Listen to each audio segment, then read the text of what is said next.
Hey guys, welcome back to the Mama Maverick channel. Let's quickly try and go through this whole Bitcoin thing. Now, to my right, you can see the Bitcoin chart, right?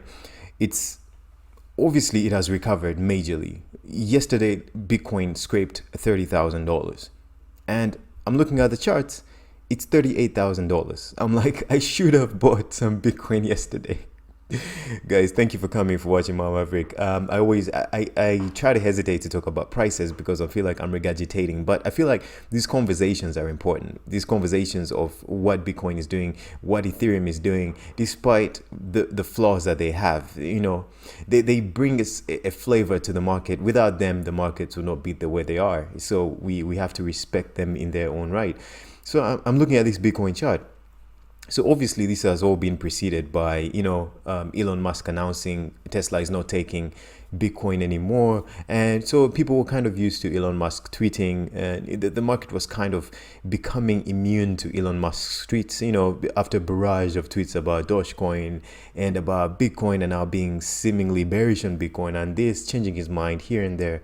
So the market was becoming nuanced, and then there came this force, the same repetition of this always China news. We're banning Bitcoin.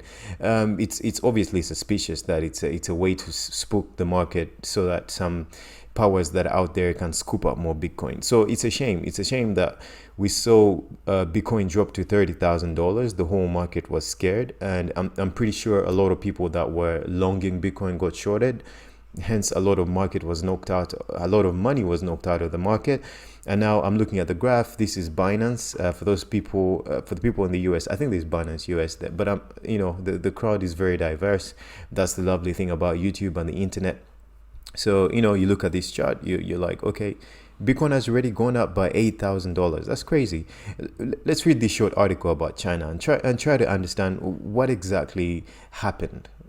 So I've read a bunch of articles and it's all regurgitating the same stuff. It's all about Beijing banning the mining of Bitcoin. It's apparently in good faith in a way that it's to help curb the carbon emission, because China, I think, has been on this pursuit of reducing its carbon footprint. So, realizing that there's a lot of mining endeavors that are not necessarily respecting the whole philosophy of let's conserve the environment, let's watch out for global warming and this whole green narrative. So anyway, this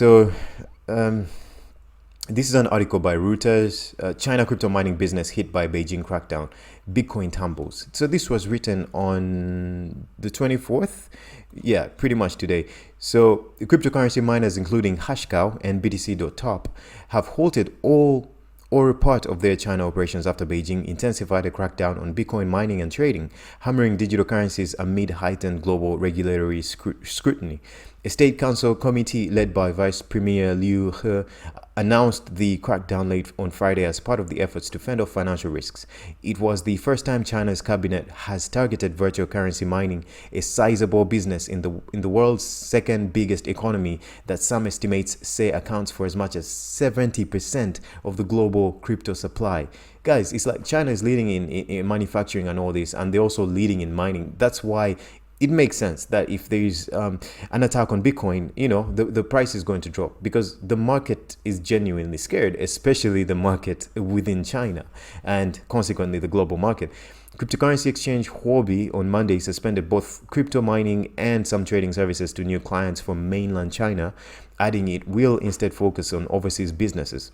BTC.top, a crypto mining pool, has also announced the suspension of its China business, citing regulatory risks, while crypto miner Hashcow said it would halt buying new Bitcoin mining rigs.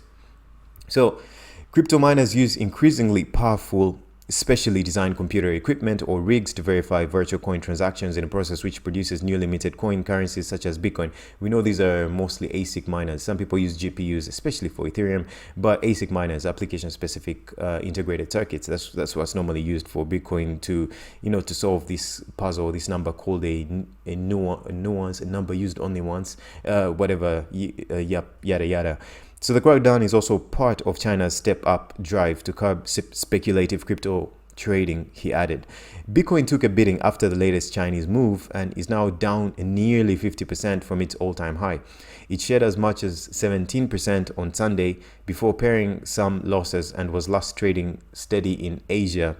Elsewhere, Ethereum fell to a 2-month low on Sunday, down 60% from a record peak hit under just 12 days ago. Investor protection and money laundering are particular concerns of global financial regulators who are grappling with whether and how they should regulate the cryptocurrency industry.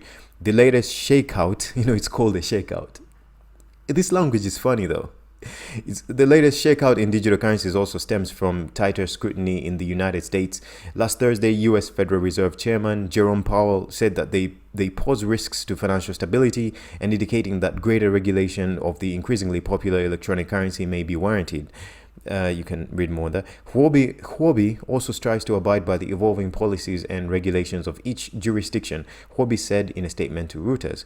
BTC.top founder Jiang Zhuo said in a microblog post via Weibo that its mining business will no longer be open to mainland China, while Hashcow said it would suspend new businesses in China in a notice to clients. BTC.top and Hashcow could not be immediately reached for comment. So does this mean these people have other mining operations out of China, but China is their main? So even if there is a crackdown on these things within China, they could have other locations, other mining operations, other locations of the world. So in a way, China is protecting itself from having this bad rep. But this mining still continues in other countries, and China continues to mint a ton of this stuff while looking good. I don't know. There's no conspiracy here. I'm just assuming it could be for the better. Who knows? Those other countries could have better, cleaner energy. Dirty business. The annual energy consumption of China's cryptocurrency miners is expected to peak in 2024 at about 297 terawatt hours, greater than all the power consumption by Italy in 2016, according to a study recently published in the scientific journal Nature Communications. Chinese President Xi Jinping has pledged carbon neutrality by 2060. China has already lost its position as a global cryptocurrency trading center after Beijing banned crypto exchanges in 2017. You see, this is old news. Eventually, China will lose crypto computing power to foreign markets as well. BTC.top founder Jiang wrote, predicting the rise of US and European mining pools. Chen of Novem RK said the crypto craze, if not curbed, could turn into froth, similar to the Dutch tulip mania. These things have been said before, over and over again. This is regurgitation.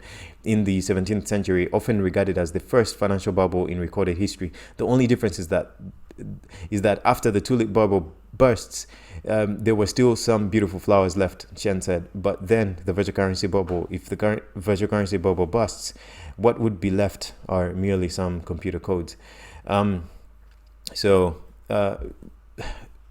people always ask me, do you think cryptocurrencies will be here in 10 years time? There's one thing I always say. Do you think people are going to stop innovating? So we're going to have the internet, and there's going to be this amazing cryptographic technology floating around. Anyone can tokenize anything. Video games, movies, ticket sales, whatever, decentralized finance. People can create these different financial options on the internet using this amazing proof of work, proof of stake, and other concepts, algorithms, this amazing technology that allows people to transact and communicate on a financial level globally. You think they're just going to sit back and relax and sip some martinis and say, oh, well, there's this amazing technology in front of us, but we're choosing not to innovate. That's not how the world works.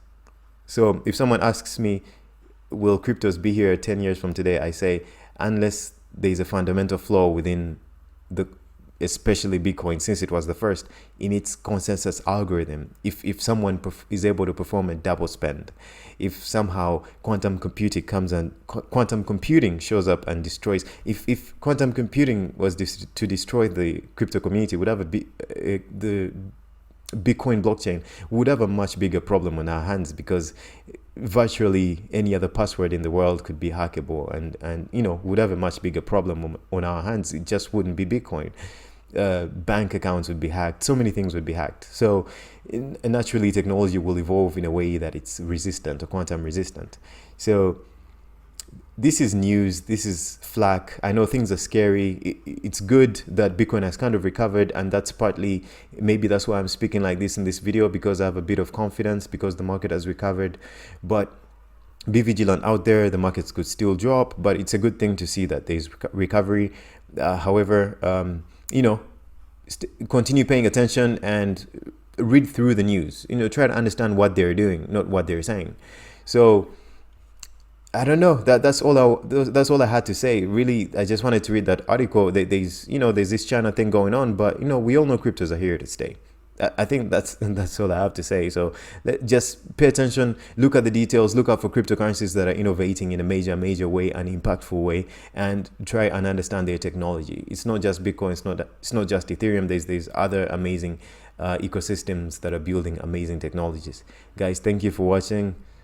Have an awesome day. Please remember to like and subscribe.